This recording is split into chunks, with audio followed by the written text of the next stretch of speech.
Every day in the nice little Canadian town of Beavermount, Ontario is pretty much the same. Folks are polite, there's a hockey game that evening, and someone gets brutally murdered. Sorry About the Murder, a very Canadian murder mystery podcast. Listen to all of Season 1 now by typing Sorry About the Murder into your favorite podcast app. Ben là! Just a heads up to you folks sitting with a notebook and pen, Mishki, the new podcast here in Garage Logic Land, is now coming out twice a week, Wednesdays and Fridays. If you're in fact scribbling this down, Wednesday is kind of tough to spell. It's not like it sounds. You want to spell it W-E-N-Z, but that of course would be a mistake. Friday is spelled just like it sounds. You're going to be okay there, but Wednesday's a bugaboo. Let me tell you, people, just a pain in the patootie. Jeez, it's hard. Josh Arnold, investment consultant, brings you Garage Logic podcast number 1637, October 10th, 2025. 90 degrees on this day in 1928, and ladies and gentlemen, that's the last recorded high that reaches 90. Get out. Come on, it's over. For the calendar year. And this we hit her in 1928. And we got to 25 degrees in 1964 and 1987. Call Josh Arnold at 952-925-5608 for a free 48-minute consultation. Yes, it is. Hail the flashlight king. And now, from the mayor's office above the boathouse on the east shore of Spoon Lake, it's Garage Logic with Chris Reavers manning Technology Corner, Kenny Olson from the Krabby Coffee Shop, John Heidt in the newsroom, and of course, the rookie. Here is your flashlight king, fireworks commissioner, and the keeper of common sense, your mayor, Joe Soucheray. I have a little background on the weather from Tim Regan, who writes, I used to know a guy named Bruce Watson. Why is that name familiar? He's a meteorologist, wasn't he? I used to know a guy named Bruce Watson who was an independent weather expert. I was a trial lawyer in those days. I had hired Bruce to give expert testimony in a legal case that I was working on. I spent a good deal of time working with him. He was a lovely guy, eccentric, interesting, and a great talker. Bruce told me that in Minnesota we have an excellent record of our past temperatures. There's a particular reason why.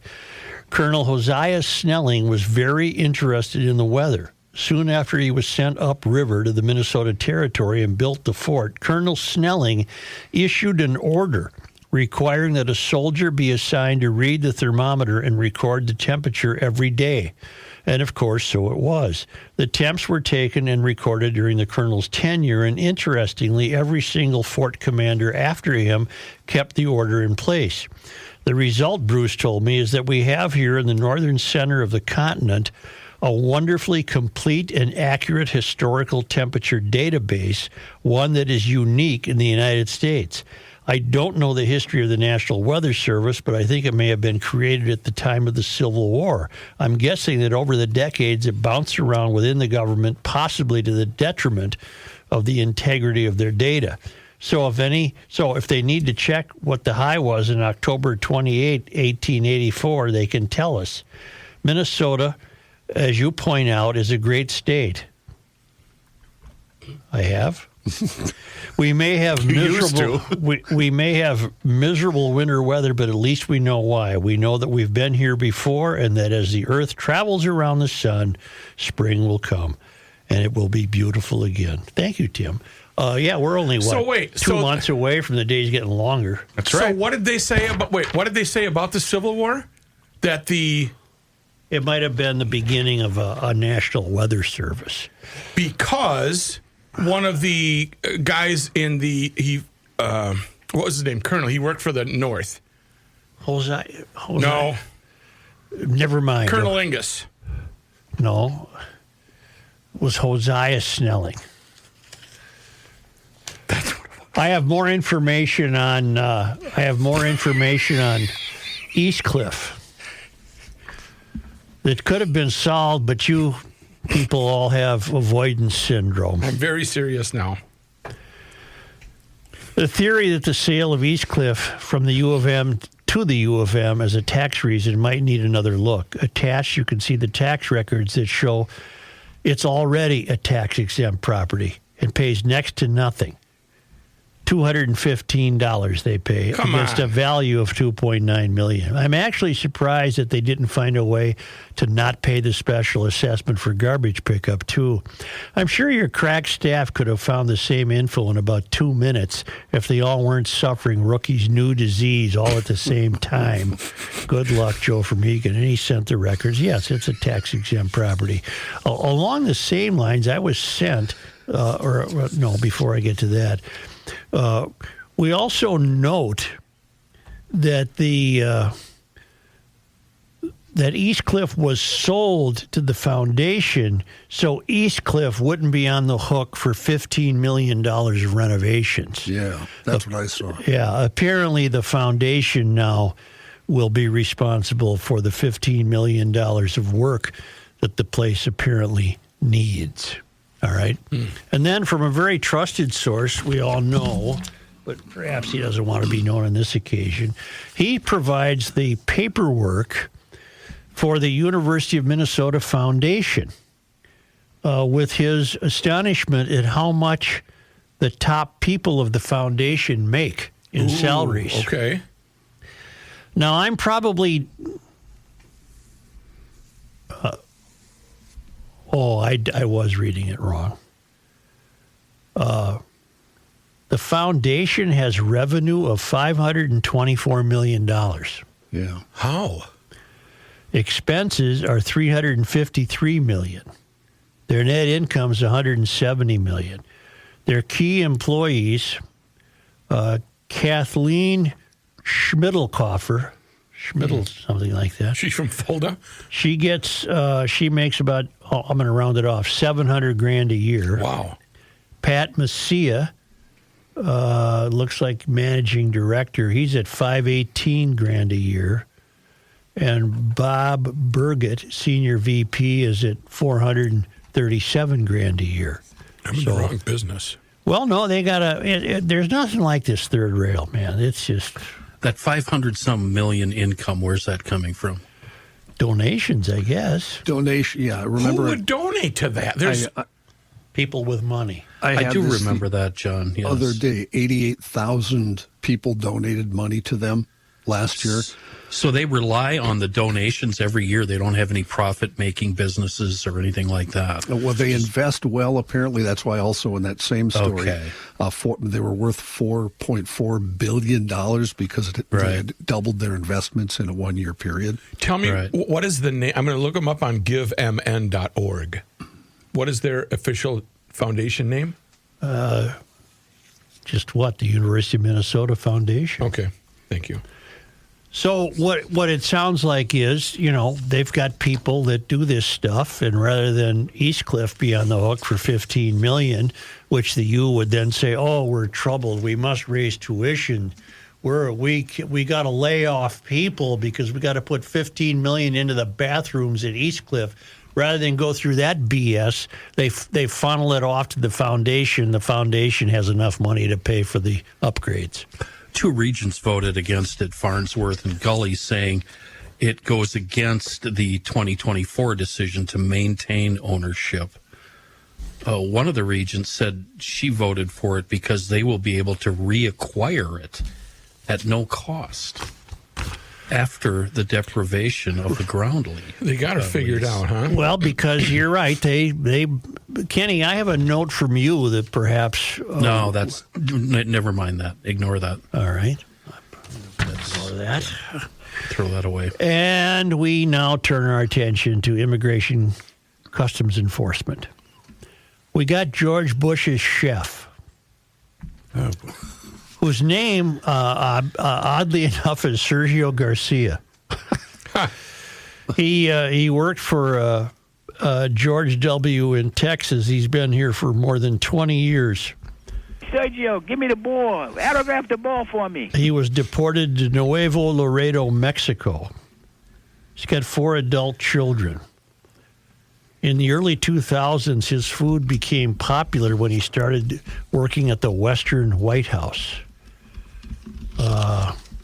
when Trump was elected president earlier this year, he promised the mass deportations, and everybody's getting rounded up in it, including W. Chef. I would not have deported W. Chef. There must be a system that honors the law and recognizes humanity at the same time. Would the crowd that hates me for what I said yesterday, would they agree that if you've been here, what length of time would appease people?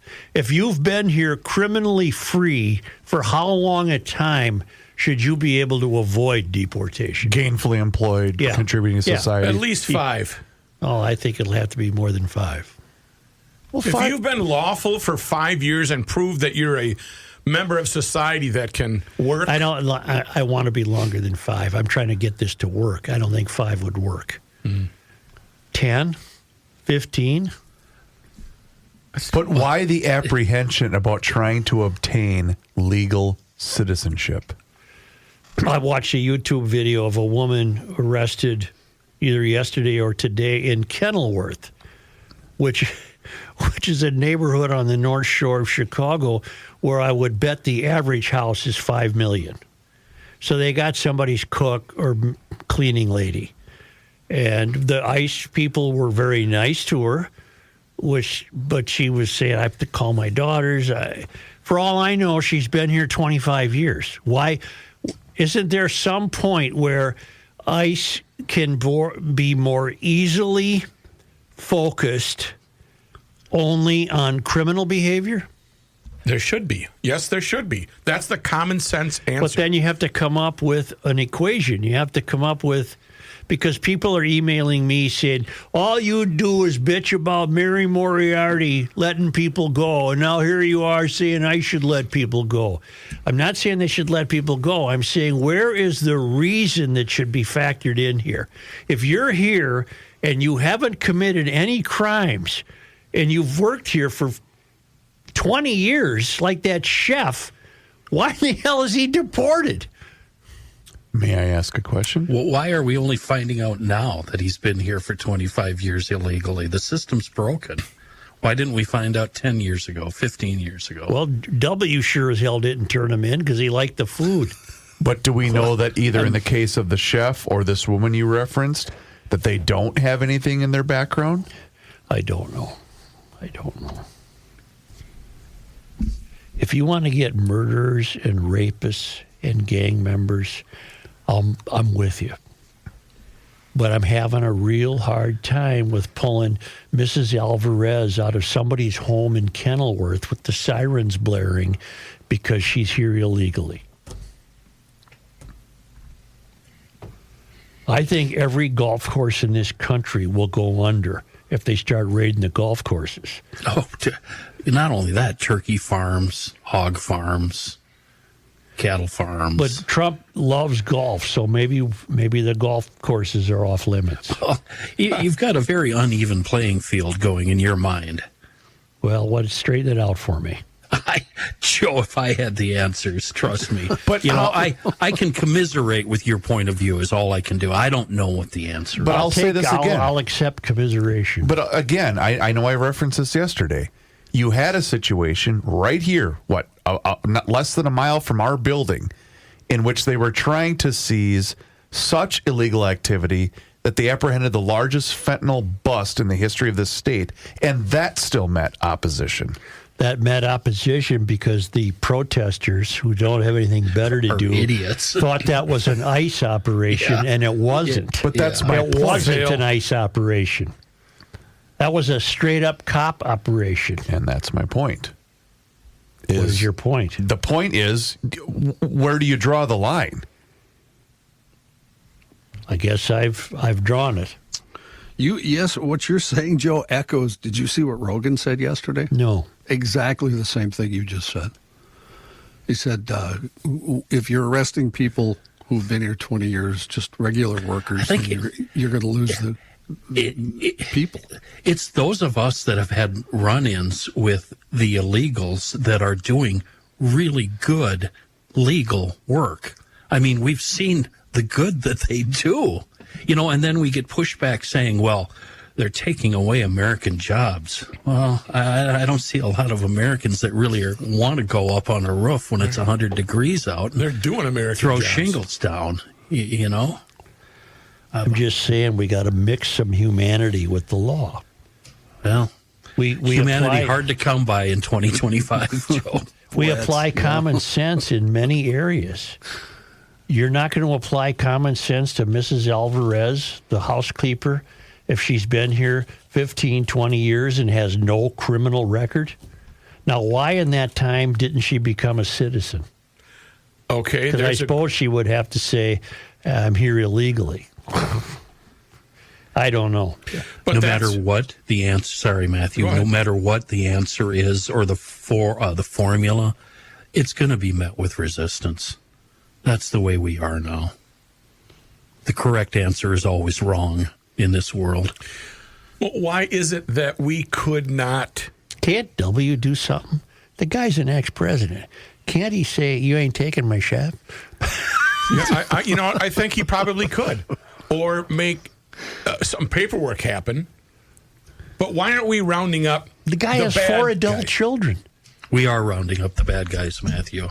The argument is the good guys are getting caught in the net. Yeah, where too many babies are getting caught in the bathwater. Huh? Well, you know the old saying, don't throw out the baby. Just throw it out. Mr. President, what was your favorite dish from the chef? Macaroni and cheese. Oh, he from did. A box. No, he was a chef, man. Yes. He made it crispy with those breadcrumbs. That's good eating. What was his name? Henry.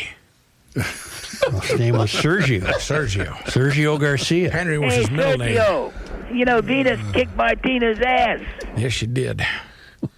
He made a good steak. Did he? Yeah, potatoes. You like potatoes? Yeah. Yes, crispy. I got to get back to my brush.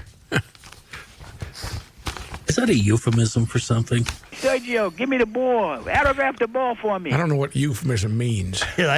Kenny, there's not a chance in hell W knows euphemism. Who is he? You? Euphemism. Mr. Phemism? We lost Sister Jean. No! Yeah, that's too bad. At 106. That was one of the greatest storylines in the history of college basketball. She was a University of Loyola Chicago chaplain for the basketball team, and she had those fellas behaving like you couldn't believe. They got to the Final Four in 2018, and that's when television discovered her. Mm-hmm. And it was just charming. Was that long ago? 2018. Who wants to live to be 106? Well, just a minute now. 2018 is how many years ago? 7. So she was 99, 98, 99. She was a kid when she was on TV. She just recently retired because of health concerns. Wow.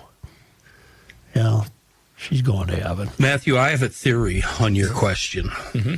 Who wants to live that long? Who wants to live to be 106? I think my theory is for myself. I don't want to live so long where my resting face is frightening, where my mouth is open and my skin is taut and I look like I've been dead for. I saw the oldest guy in the world. I saw his picture, I think yesterday or the day before, 116 years old. He looked like he had been dead for about 10 years. You don't want to live that long. Like the lady in The Shining that was in the bathtub? Sister Jean, I'm looking at photos of her, and she had a wonderful, fun, happy face right to the very end. She received an apostolic blessing from Pope Francis on her 100th birthday. Nice. For her 103rd birthday, on August 21st, 2022, the plaza at the Loyola CTA Red Line stop was renamed in her honor. She is survived by her sister-in-law, Jean Tidwell, and her niece, Jan Schmidt. That'll be a well-attended funeral, won't it? Big, happy smile on her. You mentioned birthdays. What do you get for someone as a gift that's taken that vow of poverty? You can't really do lush gifts, can you? Rolling papers? Not Archbishop 103.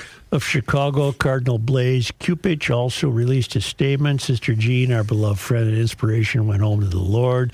She nurtured the mind and spirit of her students and all who came to know her with dedication.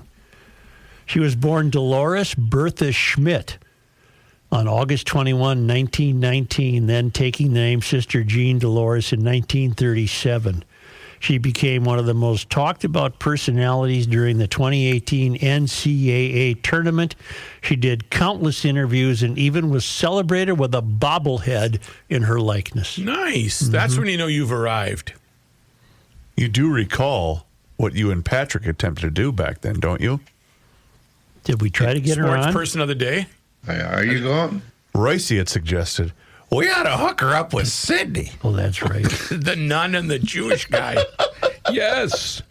Sister Jean has meant so much to me personally, and obviously the team. Loyola's Dante Ingram said after hitting one of the biggest shots in school history, a three-pointer that lifted the team past Miami 64-62 in the first round of the 2018 tournament. Because all those guys paid homage to her. They all acknowledged her presence. But she had been the chaplain for decades. Well, remember, they brought her onto the court after one of their big victories. I thought that was so incredibly cool. She said a prayer before every game, but not just that year. For years she had done this. After the game, she sent a general email to the team, and at the end of the email, it would be individualized. For example, hey, Dante, you did this. You rebounded well tonight. Even though they were out there to get you, you still came through for the team. She was... She meant a lot to the city of Chicago and Loyola. That's according to Dante. Sister Jean's news conference at that NCAA tournament, she was told, had more journalists than Tom Brady drew at the Super Bowl. I believe it. Her likeness appeared on everything from socks to a Lego statue at her gallery in Loyola's Art Museum. She saw the attention as a holy opportunity to tell her story and tell what she's learned. I love life so much and enjoy being with young people, she told the AP. They're the ones who keep me going because they bring such joy into my life, and they keep me updated on what's happening in the world. Loyola helped break down racial barriers when they won the NCAA title in 1963 with 4 black starters, but had not played in a tournament since a Sweet 16 loss to Georgia in 1985. But with a then 98-year-old nun providing a spiritual lift, the Ramblers captured the nation's imagination in 2018. She was born in San Francisco. I didn't know that. She crossed the Golden Gate Bridge on foot when it opened that day in 1937. Jeez. Wow. She's been around Quite a the long walker. time. What kind of nun was she? A sister of charity. Well, God bless you, Sister Jean. You were fun, man. You were a charming, pleasant addition to that 2018 tournament. Joe, who is the patron saint of the Krabby Coffee Shop? That old bag that lived so long she thought God hated her. Yeah, what was her name? Russian gal. She just hated being alive. Every day of my hated life has been living hell. Now that is the woman I could love. Did you guys check your phones? I sent you a picture. Do I enjoy it? Oh, sure. I Sure I stretch do. my legs, my hands. Sent you a picture of My one of the toes. oldest men alive. I did. I had to look away. Oh, You don't wanna- Kenny, that can't be real. You don't want to look like that. Kenny, that can't be real. That's right off the internet. It's got to be real. Oh, it's in the air. You don't want Sister Jean as your the patron saint of the Krabby? What I like about Sister Jean is she had a vibrant, happy face right until the end. She didn't look embarrassing. She really did. No, they're going to be okay. Thanks, Ed. Pat wanted to hook her up with Sid. I forgot that. That's terrible.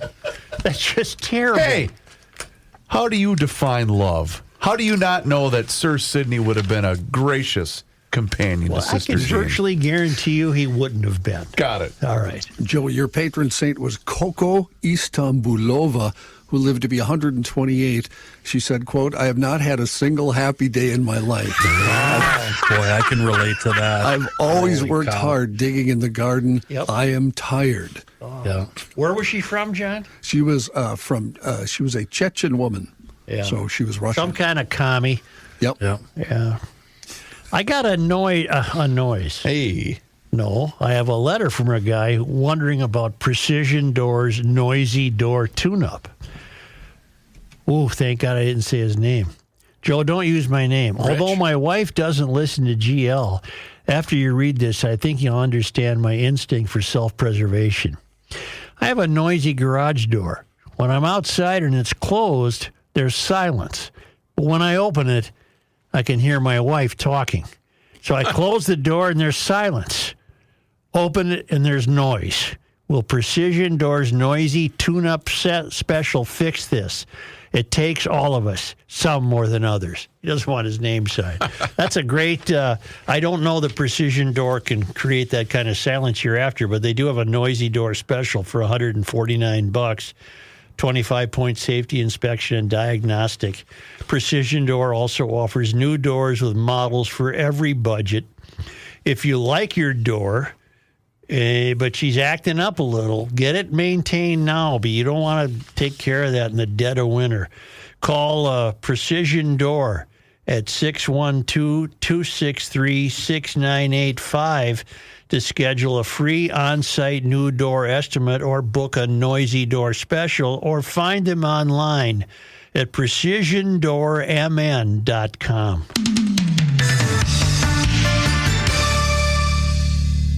This is Reusse. You've been hearing my friend Josh Arnold, Mr. Money Talk, for years on the radio and the Garage Logic podcast. With summer coming on, I strongly recommend you sit down with Josh for your no-cost, no-obligation, 48-minute consultation on your investments, including your IRA and 401k. You can benefit from Josh's years of experience navigating different market and economic conditions, and he'll always give you straight talk, not sugar-coated advice. Give Josh a call now at 952-925-5608 and book your no-cost, no-obligation 48-minute consultation. 952-925-5608. You'll be glad that you did meet with Josh, and tell him that Reusse sent you. Kenny, that ketchup sandwich joke is about 10 years old. He's a man who spends hours in hardware stores, sifting through the nuts and bolts of life. Oh, why wouldn't Joe Souchere. You know, that mechanic of yours, he might smile and act like he likes you, but the second you turn tail and leave your equipment in the shop, they're all making fun of you. Especially since simple maintenance could have kept your cylinders out of the shop. A long, happy life for cylinders is just simple maintenance. All the stuff we already know: air cleaners, plugs, oil changes. Even when we ignore it. Our friend is Seafoam, one of those maintenance items, the easiest of all, Seafoam. It keeps everything happy, from the fuel neck to the exhaust pipe, all the parts, the passageways, everything clean, and better yet, out of the hands of those judgmental mechanics of yours. The machines, even if you use them only a few times a year, those are the ones you should pay attention to. Give them a diet of Seafoam before, during, and after those uses. Fresh gas, Seafoam, always the ticket to happiness, along with that routine maintenance. Keep those air filters clean. Give them fresh spark plugs every now and then. These guys, they've provided us with many, many decades of loyal service. They're a local company. They have a global reach, and they're a true champion in the world of bad gas and bad maintenance. Seafoam. I can help us all understand what kind of winter we're in for, because we have a La Nina returning for a second consecutive go-around this autumn and winter. La Nina, say it with me. La Nina. La Nina. La Nina is part of a 5 to 7 year cycle known as El Nino. Say it with me. El Nino. El Nino Southern Oscillation, or ENSO, that is generated from a change in water temperatures in the central Pacific Ocean. When the waters cool below 0.5 degrees centigrade of normal, it's considered La Nina. La Nina. Mm-hmm. There's a little thing above the end that makes it tilde, I think. Is that what it's called? It makes it a little soft. When it's in between, it's called neutral, or sometimes, say it with me, la nada. La nada. La nada, the nothing. Mm-hmm. Neutral, the nothing. Mm-hmm. Right. The La Nina. Typically, La Nina causes a stronger dip in the polar jet stream. Stronger dip.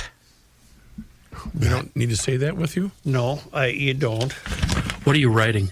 What did you write down He there? wrote down La Nina. Nina. Say it with me. La Nina. La Nina. La Pinta. I already La know how to Santa say La Maria. Nina. We said it already, so you're going to keep the ball moving like a stone. I just said you just have to rolling. You rolling. you just have to say the word with A me. train keep a rolling. I think my accent. No, I'm just saying I said La Nina. La This is Nina. like the little girl.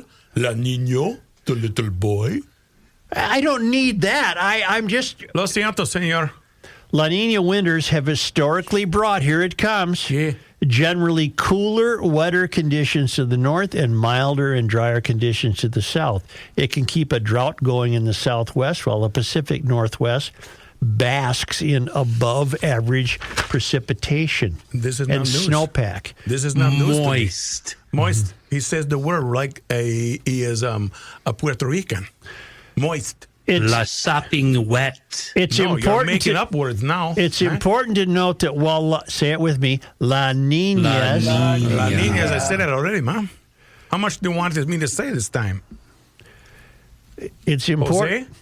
You're Jose? It's important to note that while La Niñas amount to a weighing of the dice towards these trends, other large-scale factors and short-term weather patterns can override La Niña's effect. You know, we like to play dice. La play with- snake eyes. You play with two or a boxcar. Yes? For example, the northern plains could still go through a mild stretch, or Texas in the south could endure a rainy stretch. La Niñas, say it with me, La Niñas I don't want to say it anymore, man. I know how to say are it. also synonymous with more active hurricane seasons in the Atlantic tropic basin, thanks to weakening wind shear. When's the last time you had a good tamale? But this year, La Nina is likely too late to have. Hey, guys, you don't have to say it anymore. We already know La Niños, La Nada, Lo siento, buena suerte, señor. Las You're about to be Vegas. haciendo. Yeah, if, hacienda. if this all Salida. if this all sounds familiar, Yes, it does, I know. But you're saying it over and over again. You don't know how to say it. if this all sounds familiar, it's a somewhat similar script to last winter, which saw a weak La Nina, The snow, it is white. albeit delayed until late in the winter. Briefly until. Why are you still reading this? La Nina. Now do you say... I don't know why You I say it still- again now? La Niña? This is the girl. Mm-hmm. La Niño, this is the boy. The National Oceanic and Atmospheric The NOA, we call it. the NOAA. There are the people that come on the water to get my friends who come from different places. You know? That's La the Coast Dum Guard. Dum. This the Coast Guard too. They come too. But these guys are bad guys. Ice. They're very cold. Their next seasonal forecast updates come on October 16 and may even show more of an expected, say it with me, La La Nina Nina. Why are you influence a them. chump? Why do you sycophants say all these words? Once this La Nina fades in the winter or spring, NOAA's long-term forecasts indicate La Nada. This is a long story, eh? La Nada. That's neutral conditions will persist. I think this show is La Nada. La Nada Mucho. You know? I'm trying to help you. Oh, I just, I just watched Scarface. You know, they got that big. So what did we learn from this? I don't That know. my Spanish is, Absolutely nothing. that my accent is pretty good. Yeah. You buy it all the way. What happened to? I know what you mean, man. Do you know when you want to speak like a, Cubano or Puerto Rico, then you are a little more Angry. Your it mouth looks goes like. down like this. El reloj. Yeah. El- Hello. El reloj. El reloj. El reloj. Oh, he's What- saying it is time. Senor, would ICE come after you if you were maybe cleaning a house in No, a man, I fancy got suburb? all sorts of paperwork that is a forgery. Hey, buddy, you live Okay, around here? thank I've been you. here 20 years, so it's okay now, huh, man? We have a mystery deepening. What you mean? We Okay, you try to hit the off button now? Diablos no. I want you to stop now. Okay, man. Shut your mouth, or I'd give you the chainsaw treatment. What You the know? hell are you talking about? Remember Scarface? Stop He it! brings in the chainsaw. Okay, stop it. Diablos no. Diablos no. Lo siento, senor. We had a crash near Area 51, and we're pretty hush-hush about it because it's a very mysterious situation, and the FBI is involved. Really? It was near 51. The mystery has deepened as the FBI has opened a probe regarding the incident. The mysterious crash occurred on September 23. In a statement on October 4, not that long ago, the officials in Nevada stated an aircraft crashed in the desert just miles from the restricted zone around Area 51 on September 23. It occurred 24 miles from the base and roughly 12 miles east of the security boundary around Area 41. The crash, what did it do? It raised eyebrows. Ooh. As the FAA has restricted the flight operation around the area for an entire week. Some claim the airplane was assigned to the base as part of the 432nd Wing. The restriction by the FAA was issued due to two-worded reason, national security, and no further explanation was provided. Very hush-hush. Officials at the Creech Air Force Base immediately cleaned up the area, leaving nothing for the public to see, adding to the already shrouding mystery. It has now been revealed that inert training bomb body, along with a piece of unidentified plane, was found at the site, prompting the Air Force to get the FBA involved, which sounds like the crashed vehicle had a bomb. Is that what it sounds like? What's the FBA? Yeah, who did you say? FAA? What did I say? FBA? FBA. The FAA got a hold of the FBI. Oh, I thought you combined the two. Sorry. Federal Bureau of Accountability. Maybe you meant the NBA. Yeah, the UCLA. The Air Force has claimed that the crash site, well, here's your key, was altered intentionally by an unknown person after the military left the area. Hello? How do people keep their mouths so quiet? No injuries or fatalities were reported, but do you really think they'd tell us if there was? Of course not. But that's my point. Why do people that, even after they're retired, keep their mouths shut about that area? You know, having flown over to the West Coast more times than I can count, I wonder, did we ever fly over that? At a certain height, you're allowed to fly over it, aren't you? Yeah, you go around it. No. I would love to see. It's in Nevada. 35,000 feet? Where is it in relation to Vegas? I can't tell you that. It's classified. It's none of your business. Yeah. It's a need Why do you want to know this? Where is Area 50? Don't give me your avoidance demand syndrome. Find out. My computer is only Spanish. Oh, I'm going to look at la mierda. Oh, la mierda. I've never been near Area 51 as far as I know. Well, it's And like the Berlin Wall. You got to drive around it. I guess you do.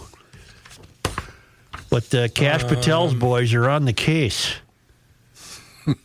Joe, I am seeing on a map. Yeah. Is it Do you north like of maps? Vegas? It's north of Vegas.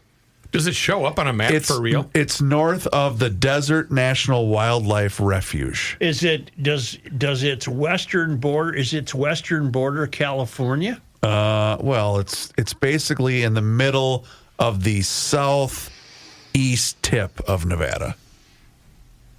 No. Yes. If it's the southeast tip, then it wouldn't be north of Vegas. Okay, but it's in that vicinity. I'm being shown now, I think. I'm being shown. Point to Vegas on that map. Gabe, point to Vegas on the map because I can't see. You guys should make sure That's north of Vegas, but it's kind of in the middle of the state. You should definitely announce the route the president takes the next time he comes into the Twin Cities. Make sure you get that route down, too. Well, thank you very much, and I think we'll go get John Heidt. How's that? We should. Do you want me to do something first? I'd love for you to do something Yes. first. Tell me about it, will you? What do you? I'm going to tell you about Sioux Falls. The whole thing. I know what you mean. Is that near Area 51? No. No, but it's north of Puerto Rico. Sioux Falls is in South Dakota. It's if you're thinking of expanding your business, moving your business, or perhaps starting from scratch, why don't you consider Sioux Falls? Contact the Sioux Falls Development Foundation. They have all the information you need. Sioux Falls is growing. It has a large, well-educated workforce and great tax benefits, no personal or corporate state income taxes. It's rated the #1 best small city in the country for business and careers by Forbes magazine. The second best job market in the country from Smart Asset. #1 most affordable city by Empower. South Dakota is very business friendly. There is and a high quality of life. There's no state, corporate, or personal income tax, no inheritance tax, and no limits to what your business can achieve. Go to Sioux Falls Development, one word, SiouxFallsDevelopment.com. Chris, you got the meal? Better not have been the meal. Chris. Hi, this is Peter. Oh, God! How come this doesn't work, Chris? I don't know. Try it again. Well, because you screwed something up. I didn't do anything. The earth is Yeah, not you did. your I mother. saw you move a The volume. Joe Souchere Show. You had turned this down. Yep. I didn't do anything. I saw you move it. You guys don't need me anymore today, do you? Yeah, I Can I got saw a you move thing. it too. I got a a thing. thing. You know, speaking of food, speaking of eating, Yes. how about Awaken 180 weight loss? Turn it around, babe. It's a different weight loss program in that you eat to lose weight. How could that be?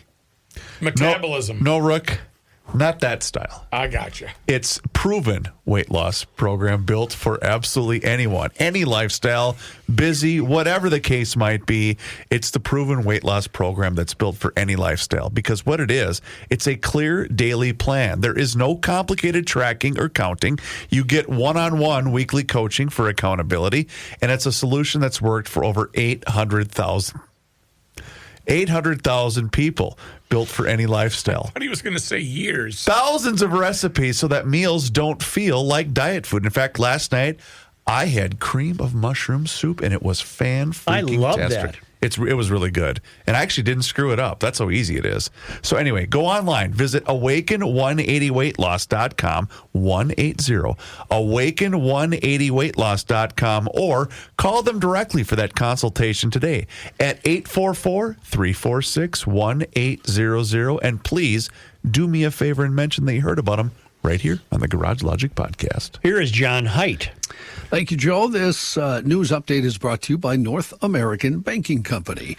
A former senior Department of Justice official is entering the race for the next Hennepin County attorney. Anders Folk, Minnesota's acting U.S. attorney for the first year of Joe Biden's presidency, announced he is campaigning for the position that Hennepin County Attorney Mary Moriarty will leave vacant after next year. In a news release, Folk said his campaign will prioritize restoring public safety and bringing back common sense to criminal justice. It says, I'm running for Hennepin County Attorney because our community deserves a prosecutor who understands the purpose and responsibilities of the office. The current county attorney has lost sight of the office's priorities. That loss of focus has hurt public safety and damaged relationships with our community and law enforcement alike. It's time for a change. Folk touted his service in the Marine Corps in nearly a decade as a federal prosecutor as evidence of his leadership and experience. As acting U.S. attorney, Folk did sign the federal indictment against ex-Minneapolis police officer Derek Chauvin, who later pleaded guilty to those charges of violating George Floyd's civil rights. Folk joins at least 3 other candidates in the race for Hennepin County attorney. Medill PA partner Matt Pelican, Prosecutor Hao Wen, and DFL State Representative Cedric Frazier of New Hope.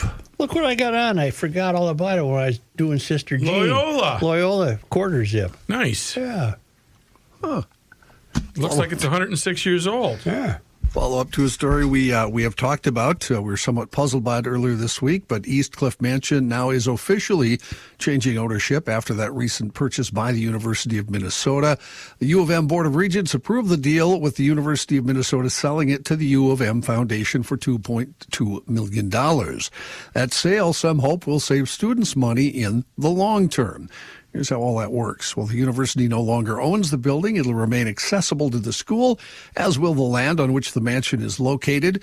The deal will work similarly to previous arrangements made with the U of M Foundation, like the Alumni Center deal, where the space can be used or rented by the university. And the sale also frees the university from paying an estimated $15 million repair bill to the mansion, which would have come from students' tuition. Now the foundation will need to come up with funding for the bill instead. Even with the change of ownership, the university expects repairs to be finished before the end of 2025. Once repairs are finished up, University President Rebecca Cunningham will move into the mansion. A man is accused of beating a woman with a table leg until she was unconscious earlier this week. 20-year-old Jared Johnson faces one count of attempted second-degree murder and one count of first-degree assault.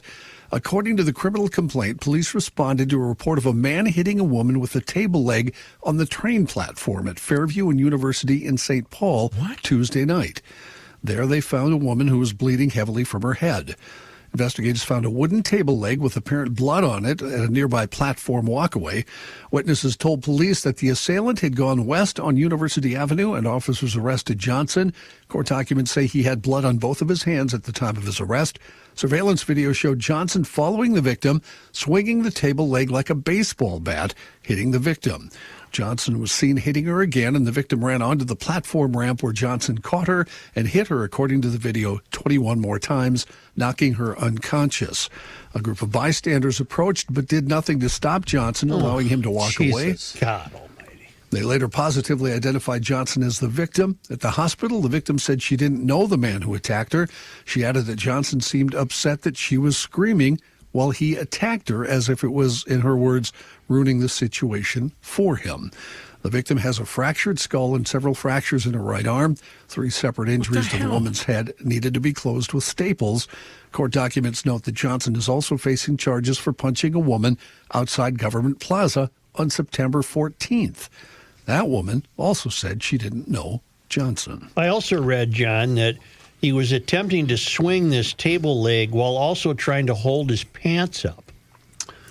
Huh. With one hand. No, seriously, he was holding his pants up with one hand and going after the woman with the club in his other hand. Where's the bystander that's going to run and tackle this guy and smash his head? This is when I wish Reavers was there. Yeah, I would. This is when I wish Reavers was there. This is where we need Mitch Rapp or James Reusse or Jack Reacher. Joe, no. To fulfill the fantasy of setting things Joe, right. We need to call a special session so we can ban table legs. You're right. Instead of putting more money into mental health. They should be illegal. So I know all of us are going to raise our hand in this particular situation, but the sad reality of what we're faced with, Kenny, is the fact that, let's say I was there. Let's say I kick this guy onto the train tracks or whatever. I'm going to jail, and this guy's going to walk free. This guy probably won't even go to jail for this. More mental health money.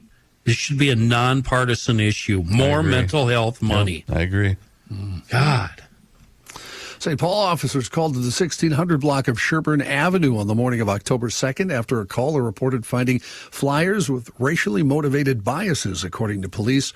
Law enforcement also reported finding laminated flyers with hate speech on them from the 400 block of Fry Street on the afternoon of October 2nd.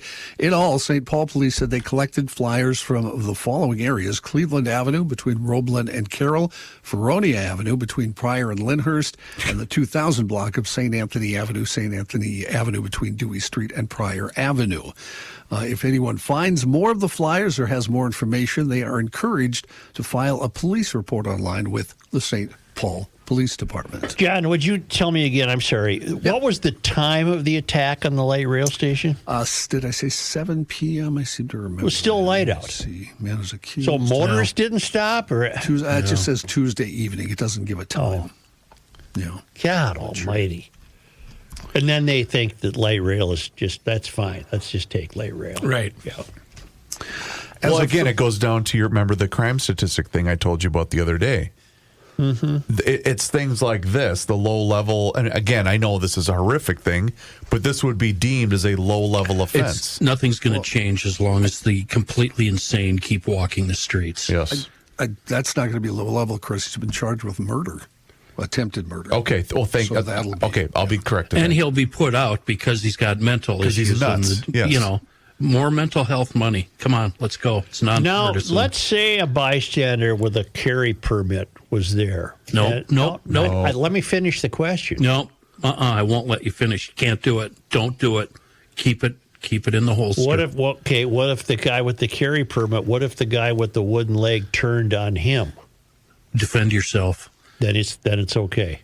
Well, if you feel your life was threatened. Right. That's right. All right. Yeah. Well, can I expound on that, Kenny? What if you have conceal and carry and you pull your gun and tell the guy to stop, and then he turns on you? Can you shoot him at that point? I am not a lawyer in that case. Oh boy. Okay. Oh boy. All right. I was just kidding. That's an excellent question, John. I don't know. Mr. Reavers, who are you being defended by? Kenneth Allen Olson. Right. Judge, I got to go. Yeah. What do you think of that, lawyer? I don't really know. I don't think about that. I got to think, Judge. I didn't have that in school. As of Thursday night, firefighters have made progress containing the Crosby fire, which is now about 25% contained. With better access to the fire perimeter, the fire has been mapped at 160 acres.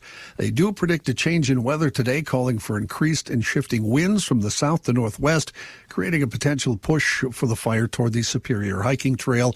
Because of that, part of the Superior Hiking Trail within the George H. Crosby Manitou State Park is temporarily closed due to the fire. It's closed between the Caribou Falls State Wayside Rest and the Lake County Road 7 Kramer Road access points. The state park itself does remain open. Why don't we take a quick break here before some national and international news?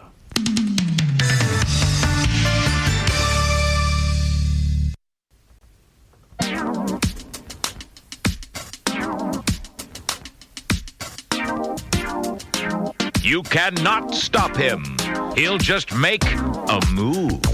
Joe Souchere. Let's talk about North American Banking Company. Been at it since 1998, and back then they had a simple philosophy. It's banking done differently, and you get that feeling that anytime you walk into any one of their 6 Twin Cities locations, whether it's Roseville, 50th in France, Hastings, Woodbury, Shoreview, and Maple Grove, they do offer all of the services as the other big national banks.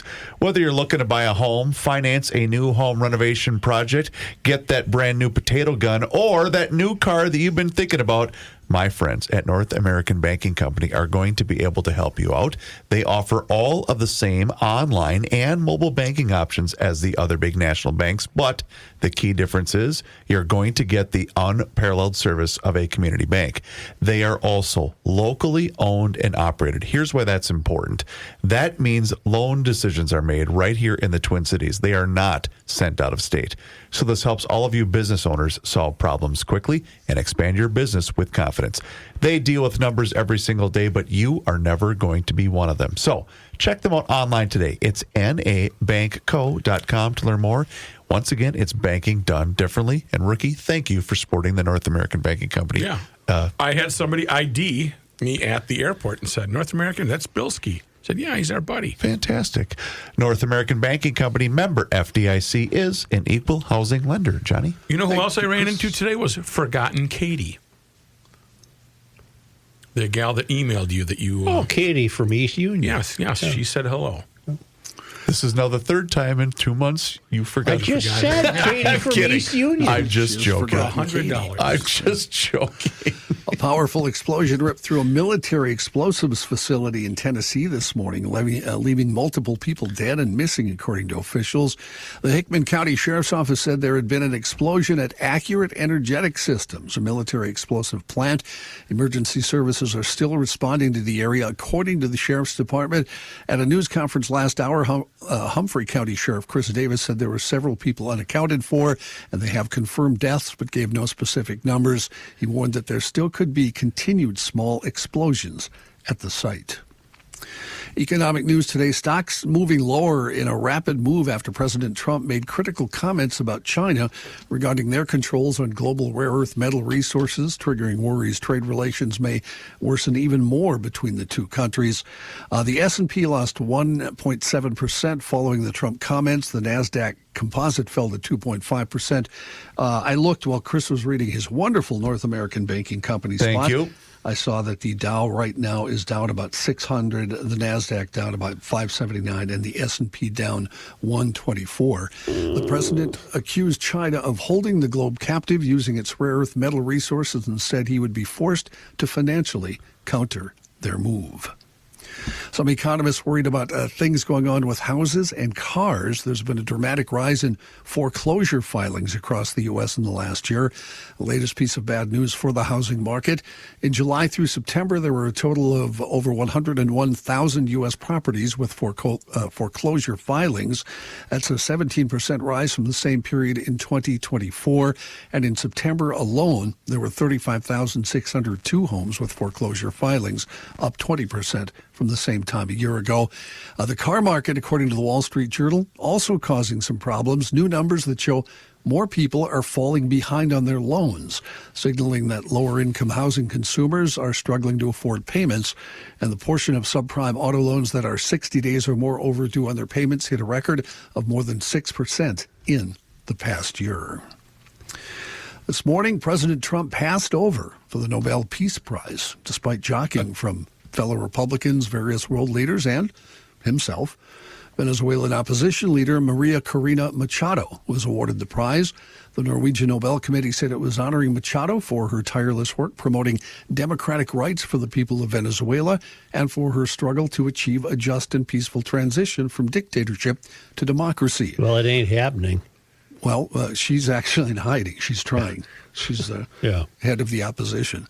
Machado actually said she wanted to dedicate the win to Trump along with the people of her country as she praised the president for his support for her cause.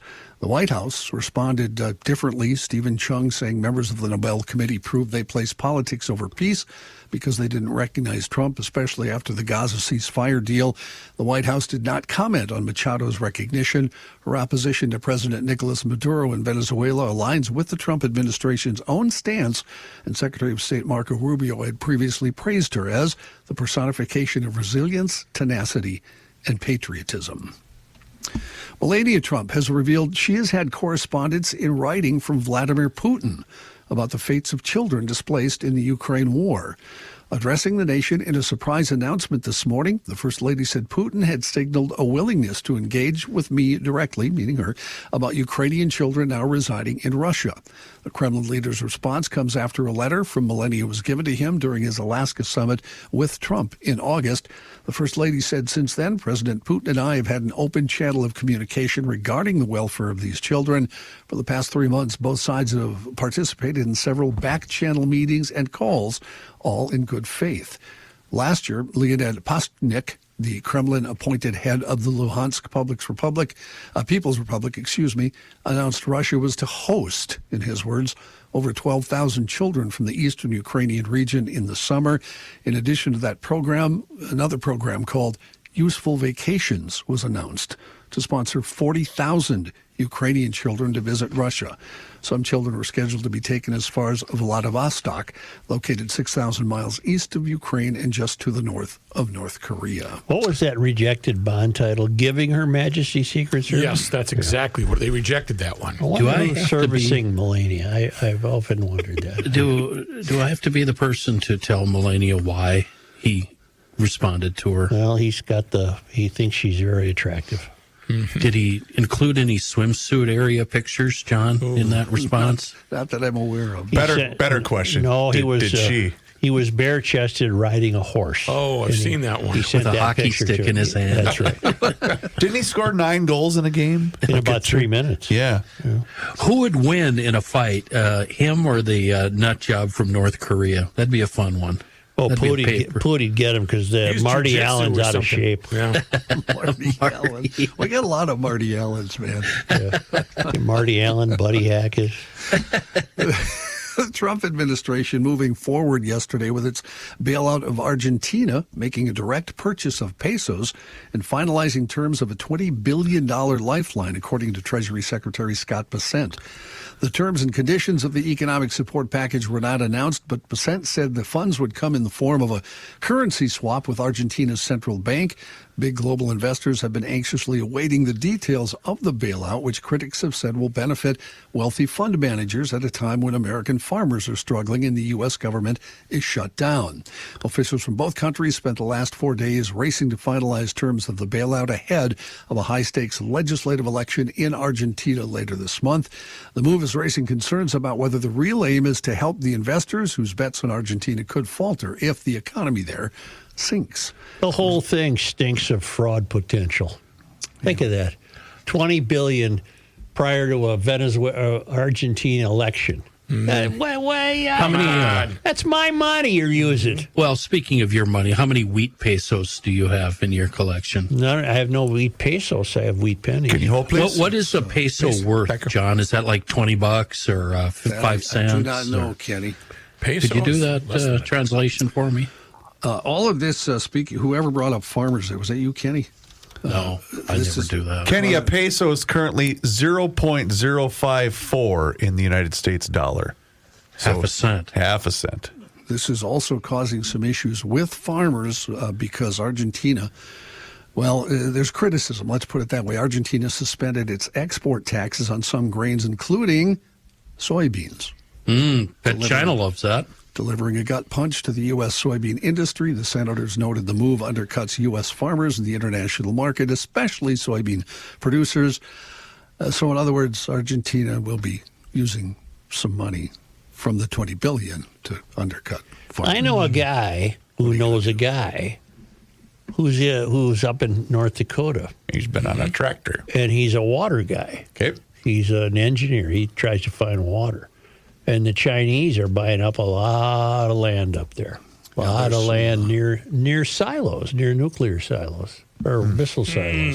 Decommissioned, though, right? I think so, silos. Yes, they've been for some time. For now. Does Did he you have guys that know water Geiger? Yeah, you got the split stick. Yeah. Yeah. Did you guys, in trying to figure out what all this story meant, did you guys know, and I was unaware of this, perhaps this is knowledge that everybody knows but me, that Bessent worked for George Soros for 20 years? I did not know that. Why in the hell would Trump hire him? And actually, he started his own hedge fund with $2 billion from George Soros. I'll be damned. Huh.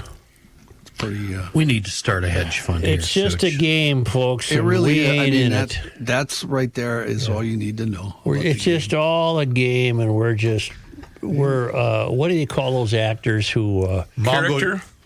no, not actors? character actors. Extras? Extras. Yeah. We're just all extras. Yeah. We Mongo stand- just pawn in Game of Life. We just fill space. That's all we do. We have no say in anything. We're diligent worker bees, not questioning our, leaders. They don't work for us; they rule over us. That's right.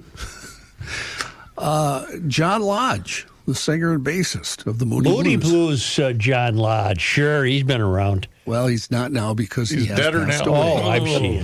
He passed away at the age of 82, Joe. Wait, what did you think John was going to go to when he brought his name I up? just wanted to talk about John Lodge. Maybe he had a new hit or something. He's a hell of a guitar player. John was the bassist, and they had a lot of vocalists. He sang some of their songs, and he wrote many of the band's hits, including way back in 1968, Ride My Seesaw. He also wrote I'm Just a Singer in a Rock and Roll Band and Isn't Life Strange, among other hits. In a statement today, the family said, with deepest sadness, they announced Lodge died suddenly and unexpectedly. It added Lodge peacefully slipped away surrounded by his loved ones and the sounds of the Everly Brothers and Buddy Holly. Wait a minute. Well, wait a minute. I think Those Kenny and two I are on the same contradict each track. other, Yeah, don't they they? do. Yeah. He died peacefully, surrounded by people waiting for him to die. Apparently, Unexpectedly. that's what it sounds to me. Unexpectedly. Yeah, unexpectedly. So we put on some records, and John just passed away. That's right. And which record killed him? Everly Buddy Holly, you Brothers. say? Birmingham sorry. Yes, born thank you. Lodge joined the band in 1966, 2 years after its formation. When Denny Lane and Clint Warwick quit the band, he remained with the band until it stopped performing live in 2018. Lodge was featured on the 1977 album Octave, which saw the Moody Blues embrace a more pop-oriented sound. They continued to make records with the Moody Blues until their final studio album in 2003, and the group continued to perform live until 2018, the same year they were inducted into the Rock and Roll Hall of Fame. Are they one of those bands that has talking in the middle of one of their songs? They do, Nights and Where White some guy Satin. just starts rambling incoherently about some bullshit. We got to go and get Patrick, don't we? Hey, Never mean Reavers. Hi. Let's go get Patrick. Thanks, John. That's the end of that. Sure, see you, bye. Yeah, nice talking to you. Good talk. Da, da, da,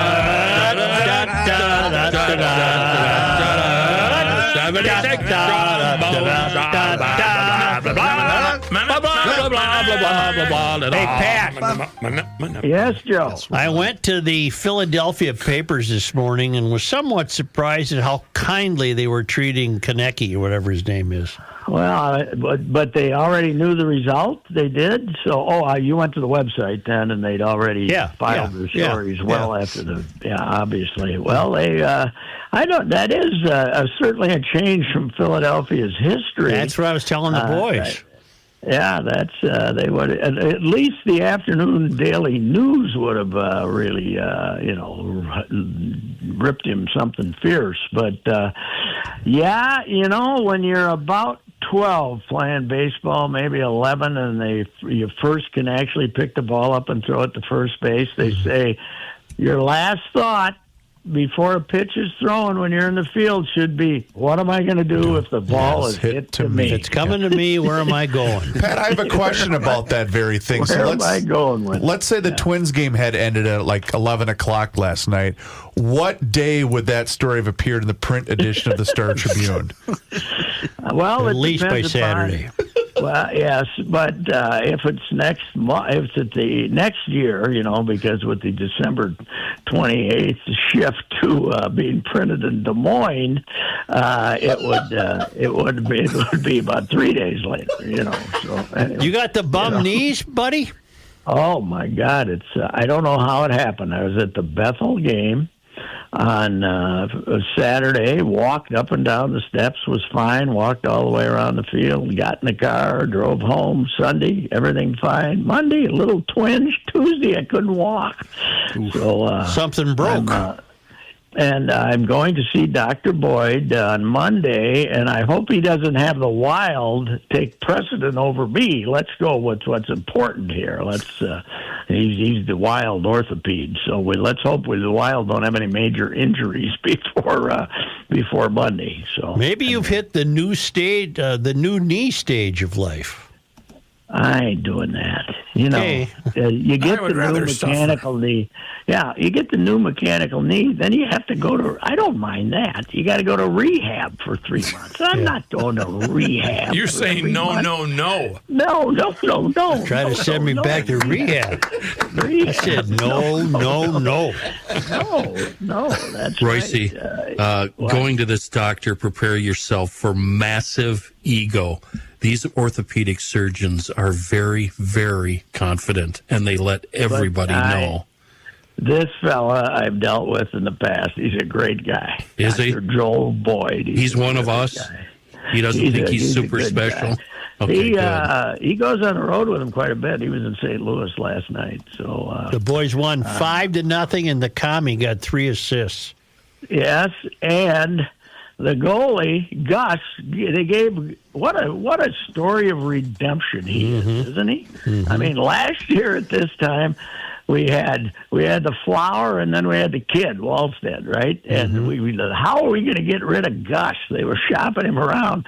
Now he's got 6 years on his contract, and he's the star. And last night There was a stretch last night, Joe, when the shots were 14-0. Whoa! Did that bother Gus? Not Hell that no. guy. Kicked them all out. He's one of the wild that I've actually talked to and done a column on. He's a really good guy too. Mm-hmm. Family man, nice guy. Did you guys see the video?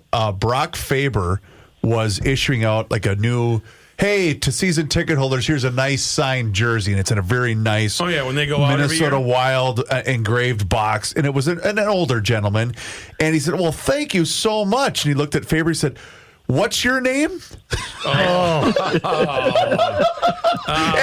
you know what? To that kid's credit, he laughed. He thought it was hilarious. He was not. That was pretty cool. That showed me that Brock Faber's a guy. He is. They got a bunch of young guys this year. That's fine. I approve, don't you? Having some of your youthful talent play instead of having these 32-year-old mediocre guys on your third and fourth line. Let the youth play there. So Can the Gophers beat Purdue in that always exciting homecoming game? Oh yes. Yeah, evening though, right? Yeah, Evening 6:30 homecoming game. Yeah. Well, what do they do about the dance? They got to wait till the game gets over. I don't think we have a homecoming dance at the UN. No, we have more of a going out at what's called the what's the club that's now down in Dickeytown? No, I think that's where the dance is going to be held. Okay. Well, Purdue stinks, so they should win that one. Yes, they should. Purdue is. These are not the Purdues of the old days when Murray Warmath and Jack Mollenkoff did battle, and they both were known to punt on third down. It was if it was 3rd and 8, you're on your own 23. Get rid of the ball. I don't want that ball anymore. And they'd punt, and somebody would win. If you got to 13 in that game, it was all over back then. So this is not that kind of football anymore. But PJ, saw some very positive things in the 42-3 loss to Ohio State. So that's good. Yeah. I can't imagine how he did, but I'm aware that he did. They got the first score, right? Yeah. We had a lead. We had a lead. On the ropes. Coach Brew used to take pride in scoring last when he got beat 42-3. This guy can take pride in scoring. We had a lead and the ball, Patrick. We had a lead and the ball. Remember, because we talked about this Monday. PJ likes to protect the margin of loss. Correct. Oh God, he is. Yes. Prevent offense. If we get beat 42-3, that's better than getting beat 68-3. Protect the margin of loss. Yeah.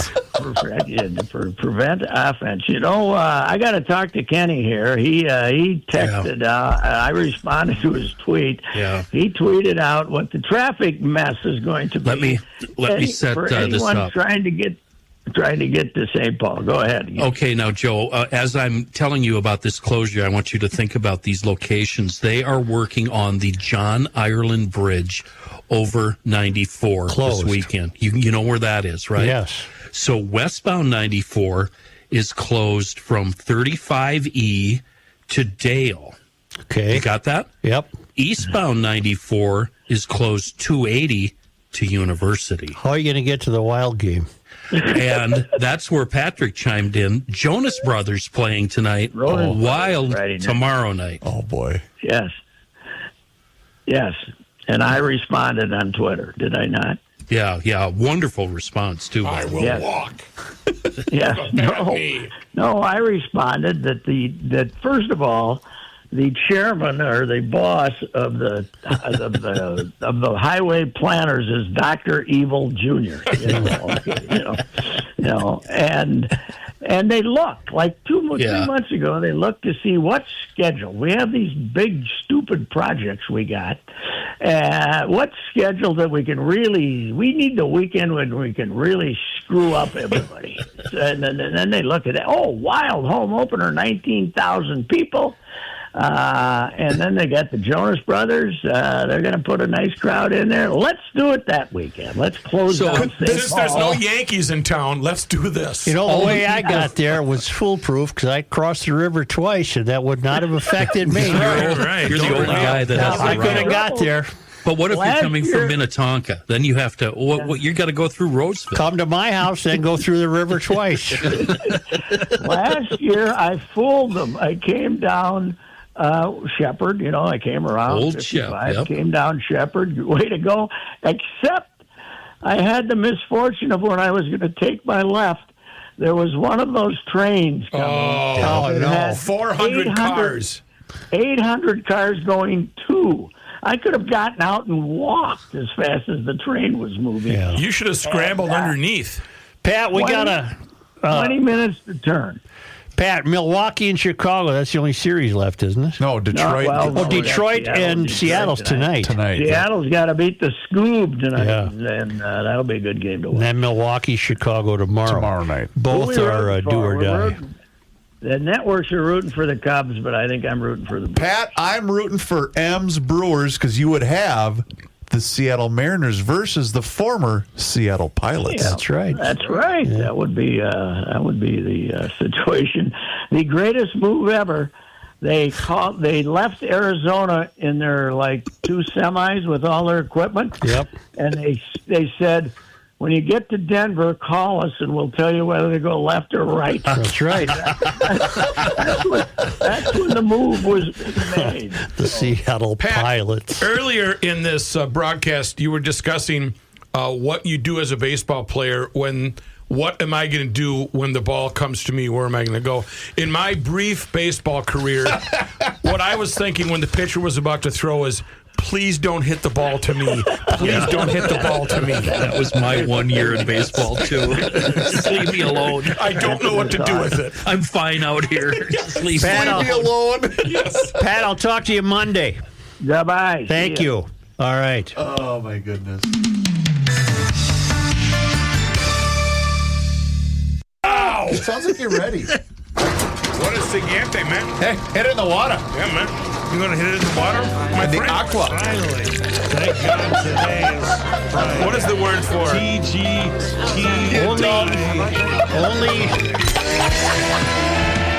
Only because they come to us all the way Wait for the from. scramble, man. You got to wait for the guy to talk. Wait for Tony. Is it scramble eggs? What you got? They come to us all the way from Barcelona, Spain, and the traveling linemen. It was on this day. That's right. Oh, What is my the date goodness. today, man? Joe, today? What's the hurry? You got some manly pursuit you're going to go Yeah, after? you're right. On Maybe this day, shingle the October roof. 10th. In Pour some concrete. 1862, the Mow the Augustana grass. Synod of the Lutheran Church gave Eric Norelius permission to open an academy, first established in Red Wing, then moved to East Union. That's where Katie's from. That's right. The college, which later became Gustavus Adolphus, was in St. Peter in 1876. Red Wing, that's where they put the bad kids, right? On this day, October 10th. 1917, Yeah. the Right St. before Paul- 18. The St. Paul Public Library opened its new building at 4th and Washington with Dr. W. Dawson Johnston serving as librarian. What, it had one book or something? How to read Spanish. On this day, October 10th. 1918, a forest fire began on the railroad line between Duluth and Hibbing and burned for 3 days, reaching Duluth on the 13th. 38 communities, including the cities of Cloquet, Carlton, and Moose Lake, and the towns of Adolph, Brookston, Munger, Grand Lake, Pike Lake, and Twig were burned, and 435 people were killed. After the blaze, forest salvagers cut 1.6 million tons of lumber. In response to lawsuits, the Minnesota Supreme Court ruled that the railroads, and by extension the U.S. Railroad Administration, a federal agency that controlled the railroads during the war, were responsible for damages based on poor forestry practices. The Railroad Administration eventually compensated claims at a rate of 50%, the final payments being made in 1935. What's wrong with you people that you have a town named Adolph? Yeah. What is it, like 1918? Hitler County? The fire was 1918. Oh, wow. On this It was a day, long day. October 10th. in 1949, a destructive windstorm swept through Minnesota, causing $10 million in losses to the corn crop and over $1 million in property damage in St. Paul alone. No deaths were reported. And finally, on this day, on October 10th, in 2016, Governor Mark Dayton issued a proclamation declaring this date to be the first statewide Indigenous Peoples Day celebrated in place of Columbus Day. Grand Rapids, Minneapolis, and Minnesota State University Mankato had adopted the holiday in 2014. On this day in sports disappointment history. Who did we lose to on October 10th? Right through well, with the Gophers lost on this day, October 10th, 2003, the Gophers blew a 21-point lead to Michigan over Michigan in the fourth quarter and lost 38-35. Was that Mace? Yes. Yeah. On this day. That was a bad loss. On this day. October 10th. For Patrick, it was manna from heaven. The Lynx won the 2013 WNBA championship. Again, this is a... 2013? That's right. I have one question. What'd you got, they're trying to replace Columbus Day? They did. Why not just give them their own day? Why do you have to replace a day? Well, because Columbus was thought to be a bad guy. Yeah. On this day, October 10th. Okay. In 2018, Jimmy Butler crashed the Wolves practice after holding out and yelled at the owner and management. You remember what happened after that? He was gone, wasn't he? No, he took 4 guys that were on basically the practice squad and beat the starters. Ooh. And MF'd everybody on the court. And then on this day, on October 10th, in 2021, Kirko Zim shoving match. Oh, yeah. What? Who's Kirko? Kirk Cousins. Well, why does it say Kirko? Is that what we call him? He threw a touchdown pass, and he and Zim really didn't see eye to eye, and they had a shoving match in celebration on the sidelines afterwards. I'll be damned. Yep. Thank you, GLers. No, thank you, Joe. Thank you, man. That was pretty good, man. Yeah. You know what? If you haven't done so already, you can join the thousands of subscribers, 18 to be exact, 18,000 subscribers on the Garage Logic YouTube channel. Because on that YouTube channel, hit it into the agua. Hey, you two, don't let us get in the way of you preparing your exit from the building. Into the agua. But you can join the subscribers on the Garage Logic YouTube channel where you can watch the show each and every single time. Oh, but I'm just going to shut your guys' microphones off right there. My God in heaven. You can still hear me. But also follow us on all of our social media channels, Facebook, Twitter, Instagram, YouTube. Yeah. Sign up for the Daily Logician, garagelogic.com. Or don't. I don't. Go ahead. Hey, Garage Logicians. Stick around for a preview of American Experiment's latest podcast with Grace Keating and Katherine Johnson. This week, we're talking the widespread immigration fraud found in the Twin Cities, Minnesota's Title IX federal lawsuit, the government shutdown, and political violence on the left. Yeah, our first story coming out of the New York Post, a bombshell DHS sweep in Minneapolis and St. Paul found that almost 50% of immigrants in this study, this search, had committed immigration fraud. Last month, the U.S. Citizenship and Immigration Services conducted Operation Twin Shield, the first of its kind targeted surge of fraud detection and deterrence activities across the Twin Cities. They reviewed over 1,000 cases and found that nearly half, I think it was like 45%, were found to have committed some form of immigration fraud. No, this is crazy. I mean, the one thing I'll add to the context here is that they picked 1,000 cases that had some kind of indicator for potential fraud. So this isn't necessarily like, it is a subset of immigrants. It's not like you could really extrapolate this to everyone, but they found just a huge number of immigration fraud examples. And some of the ones that they gave in this press conference were really interesting. Like they said, in one incident, investigators encountered a Kenyan immigrant who paid just $100 for a fake death certificate in his wife's name so he could marry his way into the U.S. The trouble is his wife was alive and well and found with their 5 kids in Minneapolis. He even had another wife living in Sweden with whom he has an additional 3 children. I'm kind of stuck on the fact that it was only $100 to get a fake death. That's so cheap. I know, it's really crazy. And there's been a lot of talk about this, obviously, with, like rumors around Ilhan Omar and her marriage to her brother, potentially alleged. And it's interesting now to hear that this actually really does happen. Yeah. It happens quite a bit. And it's common sense. Of course it does. It's not necessarily so hard, it seems. You just need $100 and some motivation. And a fake signature. Yeah, some motivation to get into Minnesota. And then look at all the potential fraud opportunities you have from our state government after that. So really, why wouldn't you at some point? It's a fraudster's paradise. Another migrant found living in the Twin Cities was the son of a, quote, known or suspected terrorist on the no-fly list and had made numerous attempts to commit marriage fraud before being caught. And he is now in custody for deportation. Thank you, ICE. That was a quick preview of the content you'll find on the American Experiment podcast. Come check out the rest of our conversation at americanexperiment.org/podcast or by searching American Experiment Podcast on YouTube or any major podcasting platform. New episodes drop every Tuesday afternoon. See you soon.